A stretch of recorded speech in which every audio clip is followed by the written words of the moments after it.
Hi, hello everyone, welcome to Healing Journeys. My name is Christelle Ahia. On this channel, I share knowledge and content related to indigenous knowledge systems, more specifically those of Africa and the African diaspora. I'm also a healer, spiritualist, African spiritualist. And today I would like to share a follow up in our series Building Community. So, this is the third video. If you haven't watched the previous one, I leave the link in the description here below and feel free to have a look at them. In this part of building community, I would like to focus on the roles that the members of this community are supposed to play, what they are supposed to do, how they're somehow supposed to interact with each other. So just before diving into our topic, please keep in mind that what I'm going to share has existed, not even say existed, in a non-colonial, non-Western paradigm. And by non-Western, sorry, let me be precise, I mean non-modern Western, because even in what is called the West, there were also other forms of community. So this is the first thing to have in mind when we think of the kind of community that I'm going to talk about. So the roles. You can even find them also in family, for instance. You will see that in African family, as we often say traditionally, siblings, the children have different roles depending on the position, right? Let's say the first one will have like certain duties and certain things to, let's say, not even things to do, like certain ways of behaving towards other people, the parents, and also the younger siblings. And the last one, the youngest one, will have also certain way to behave. Let's say it is expected from that person to behave in certain ways. Just to, if we keep on this example, the youngest one will naturally benefit from the experiences of the oldest one and all the siblings that were before them. So by benefiting from experiences, I don't mean that the other are trying to direct their life and tell them what to do, what not to do. It's not that. It's really having people that they can rely on to receive pieces of information, for instance, when they have like questions, when they have situations they don't know or they're not sure how to deal with, they would have people to ask for pieces of information or even their point of view, just to be able to hear other people's perspectives, people who have more life experiences, who may have already encountered this kind of situations. So they can benefit from all this knowledge, all those pieces of information, and they can also benefit from material goods, material, let's say, belongings, because especially when there are like several children in the families, it just take like for any of them to give something. It doesn't have to be something big, but when you receive like anything from, I don't know, 3, 4, 5 people, well, at the end it can be a certain amount of things. It can be money, it can be clothes, it can be shoes, it can be books, for instance. I mean, for instance, in my case, I have younger siblings, and very often they needed a book for school that I had already read and bought, so they didn't have to buy it again. I could just share it with them, either giving or lending. This is the kind of thing that I mean. And this can be applied in various parts of life. So these kind of interactions of behaviors were are have been at the center of African community systems. So not only in family, but like in a whole system. So it can be a neighborhood, a whole village, an extended family, even uh, people living in the same street, people are sharing same professional activities, and so on. So this is really important to keep in mind. And I have like focused on let's say the roles what the youngest one can receive, but of course in return it is I don't like the word expecting because it's like there is a kind of must, a kind of something that they have to do.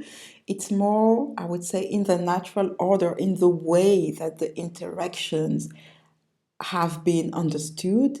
It was based on give and receive. So when you receive, you know automatically you have been raised to know and understand that you can, that it is part of what you, part of you being a member of this community to share, to give to others, not as something that you must do or as something that you have to do, but because you are part of this community, the life of the community is based on sharing, so giving and receiving. And you want to be part of the community, at least you want to keep on being part of the community, so you're going to share.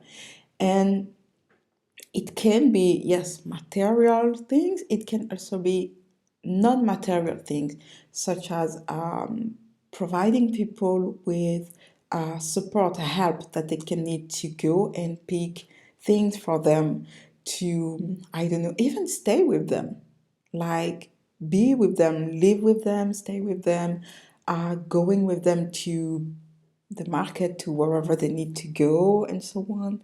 Um, Instead of maybe going out, spending the evening with them, spending some holiday times with them, these kind of things.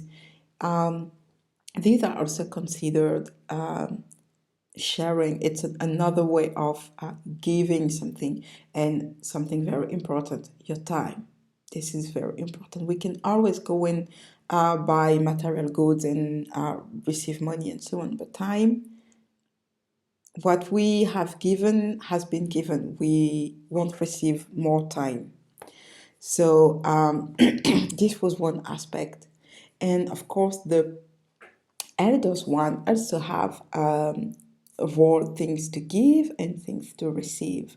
And I think here it's really important to keep in mind that giving doesn't mean controlling or directing, right? Especially when you are in position of being older than other people. It's giving, it's sharing. So it's offering either a piece of advice, knowledge, material goods. So it's important to come from a place of sharing, a place of giving, a place of offering, not a place of, oh, I know what everyone is supposed to do and let's go that way and I know better and so on. You may have right. It might be, yes, the fastest, smartest, or I don't know, most whatever way to take. But the thing is, other people, they also want and wish to use their will, their free will.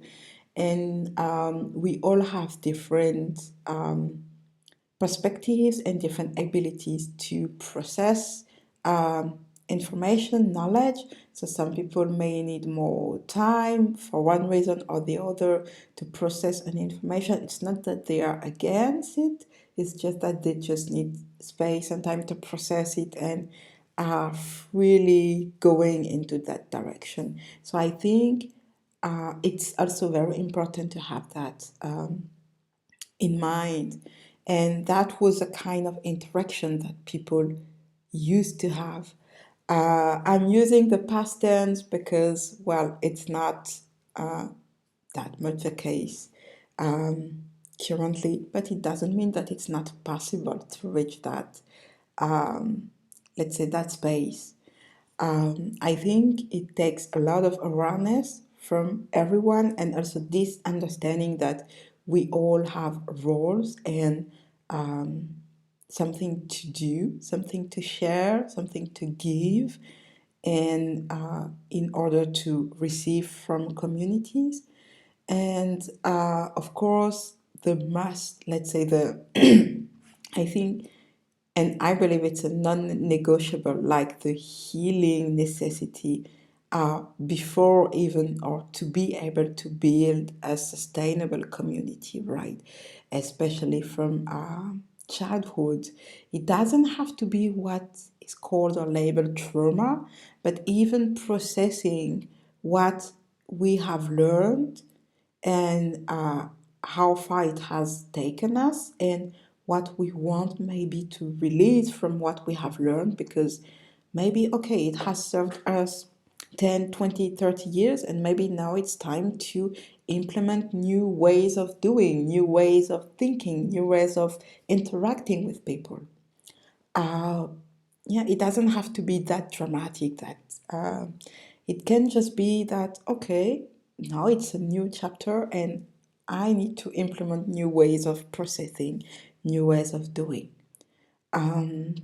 And these processes are very crucial to be in community, to build sustainable, loving, caring communities, which is not what we mainly see out there at the moment. So I know that when I'm speaking of community where everyone has a role, when it's based on sharing, when it's based on caring, on giving and receiving, it may sound, I don't know, like a dream or a fairy tale. Maybe even for some people, uh, they have never experienced it, or they don't even know that it exists, or they have no idea of what it can look like. And it's very normal. I'm very much aware of that. I have been privileged to have this kind of interactions, especially with my grandmother, and it's something I wish everyone can experience once at least.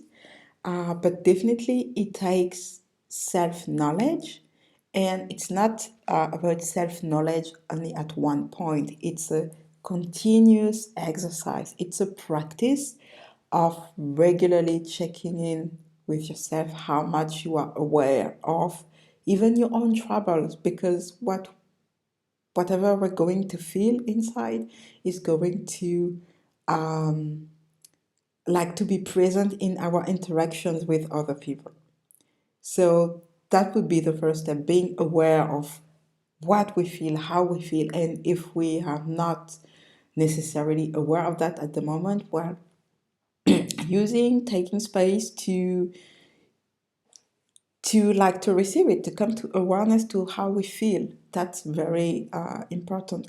I know that in my case, I'm not always aware of exactly what I'm feeling at this moment. I often need some time to process and understand, okay, what was this interaction was about? What was it? Like sometimes I need even a few days, and uh, it's okay, but just allowing ourselves to have this space. And yes, I know that by saying that, again, I'm not living in a fairy tale. I'm very much aware that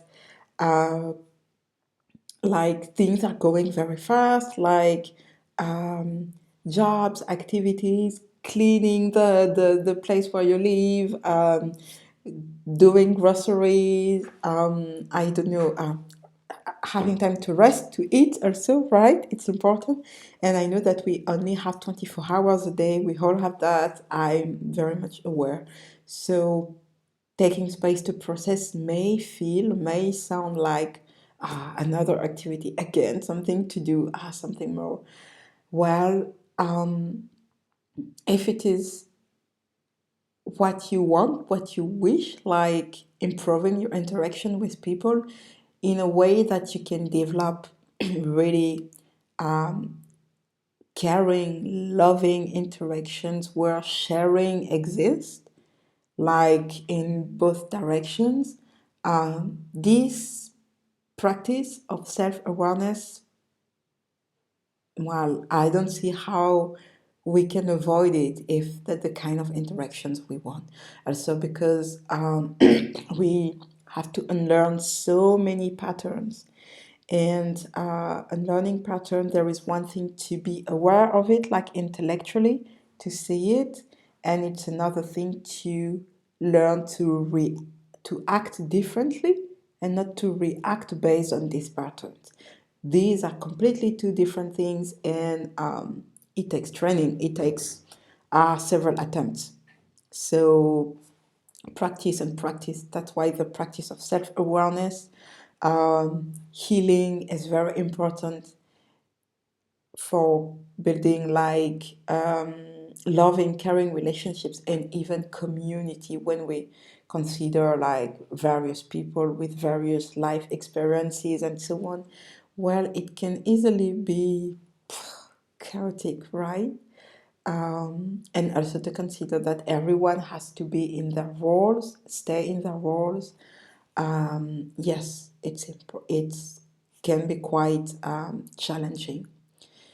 And yes, I've talked about roles regarding, let's say, age, but also there are roles depending on your spiritual calling, or if you prefer, your life calling. Some of us have been called to serve as space holder, energy transmuter, or what is also called healer. Well, we don't basically heal, like we hold space and allow energy to be transmuted, to be processed. Some people have been called as speaker, right? Some people have been called as sound keeper, music player, sound player. Some people have been called to cook and share, like let's say, the knowledge that is in eating in a healthy way. It's also a very important role because we know that we eat at least once a day or even more. So when we consider that, it shows the importance of what we ingest, right? So the food that we're going to eat is very important. And so the person who holds this responsibility plays a key role in a community. And well, you can think of all the various roles, and all of those roles, they are not the same. We're not looking for similarity, we're looking for, let's say, interactions. How, with all these roles, we can all interact with each other without downplaying anyone or uplifting someone, because maybe this person is going to be the one that is a financial provider, right? Yes, but maybe someone is a music sound provider, and that's also very powerful and very important. Maybe someone has the ability to hold space, no matter what situation is going to happen. This person has ability to hold space for grief, to hold space for joy, for pain, for rage, for anger, to connect people even when interactions, communications seem to be completely like non-possible.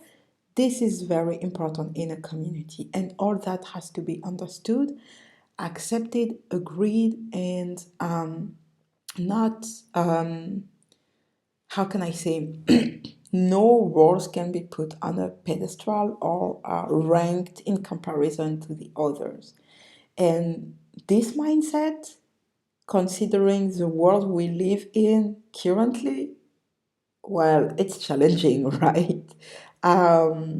Like, it is one thing to say it, like to understand it intellectually, but then we need to understand it with our heart, like living it, especially when we may feel that we are being taken advantage of, or that we have like some kind of let's say power over other people. This is in those moments that we need to remember when we are in community that no roles is better than the other. And wait a minute, I'm not saying that you cannot be taken advantage of. Yes, it's possible, and it exists, and I have experienced it. So there is no question about it.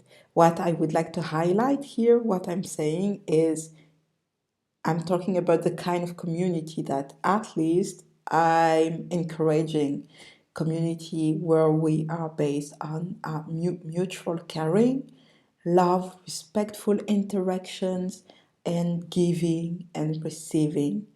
That the context I'm referring to. So in that context, it is very important to keep in mind, and again, that's a practice, that no role is better than the other, is above another one. And to reach this level, well, there are some unprogramming, deprogramming processes to do, or if you want to call it also decolonizing processes to do. And of course, as I mentioned previously, healing, processing, changing paradigms, changing perspectives, and so on. And these are, I would say, even the pre-work to do to build a community, either individually, if you know that it's something you want to manifest in your life. It can be through a family, through friendships, through even through a company. Like you can build a new company culture, a new mindset of working. These are the things that you can implement in various types of community. It doesn't have to be community based necessarily on family relationships, or friendship. It can be also in, I don't know, sport community, any kind of activity community, music community, a music band, dance company, theater company.